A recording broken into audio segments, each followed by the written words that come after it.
Scampers Thinks Like a Scientist by Mike Allegra, illustrated by Elizabeth Zetchell.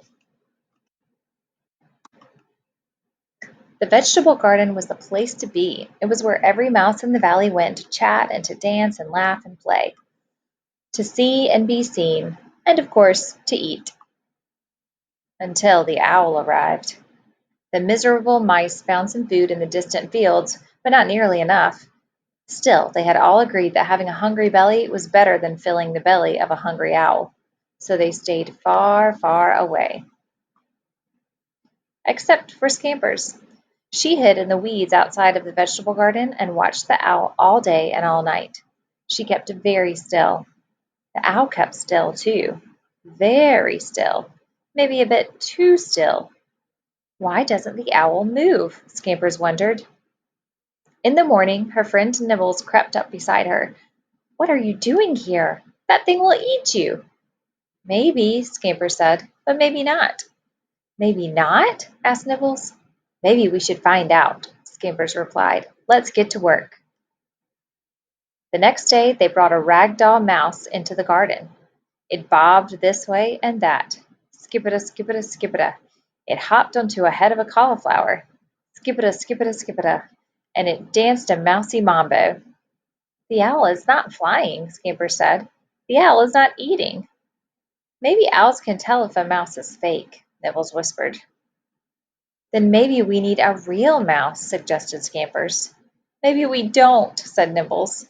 But Scampers had already leapt from her hiding place. Hello! Shh, it might hear us, Nibbles hissed. That's the idea, she bellowed. But it's not hearing us. Maybe owls are hard of hearing, he murmured. Boom, thump, blah, blah, tweedle-deedle, crash. Maybe owls are very hard of hearing, Nibbles wondered. Then maybe we should be more obvious, Scampers declared. Nibbles gulped. Maybe more obvious? It took a while, but I invented something more obvious, Scampers explained. This is an eggapult, and this is an egg in my eggapult. Ka-twang! Splat! The owl didn't move. Maybe owls don't mind eggs, Nibbles offered. So Scampers tried a rock. Ka-twang! Clunk! The owl didn't move. Maybe owls have hard heads, Nibbles suggested. Maybe we should figure out all of your maybes, Scampers smiled. Maybe we should try this stuff out on another owl. And the best place to find one is in the woods. Definitely not, cried Nibbles. No, no, no, no, no! Scampers found the perfect spot. Ready? She asked. No, Nibbles said, but Scampers yelled anyway. Hello! An owl's head spun around. Scampers poked the rag doll out from their hiding place. Skip-it-a, skip-it-a, snap! The doll disappeared. Then Scampers eggapulted a rock. Ka-twang, bonk! Squawk! Maybe, Nibbles began. Maybe what? Interrupted Scampers. Maybe you've figured out why the garden owl doesn't move, he grinned. The next day, Scampers made a poster to show the other mice what she and Nibbles had discovered. Maybe you're using too much glitter, suggested Nibbles. Maybe I need more, Scampers squealed. Then she called a meeting of the mice. Nibbles and I have been studying owls, Scampers announced to her audience. Owls move, owls fly, owls eat mice. A mouse shouted, We know that! But the vegetable garden owl didn't move, fly, eat, or squawk, explained Scampers. So what? Another mouse asked. So the vegetable garden owl is a fake owl, Nibbles cried. We have nothing to fear, Scampers declared. Our garden is unguarded. Let's go. Scampers leapt from the mouse nest, raced across the field, and didn't stop until she reached the garden gate. She shoved it open and turned to welcome everyone inside. But no one was there except Nibbles. They still don't believe you, he said. Well, sometimes a new discovery is so amazing that others need a little more time to accept it, Scampers replied. So while they're thinking it over, let's eat. And on these 2 pages, they provide us some nonfiction information, since we just read this fiction story. On this side, called Thinking Like a Scientist, it says, when the owl arrived in the garden, most of the mice ran away, but not Scampers. She started thinking like a scientist to understand the situation. So that is the fiction part of the story. But this is the nonfiction part that is true. Scientists ask questions. Scampers was curious about the owl. She watched it day and night and noticed something unusual. She wondered, why doesn't the owl move? Scientists investigate. Scampers tried many different things to get the owl in the garden to move. Then she tried those same things with the owl in the woods.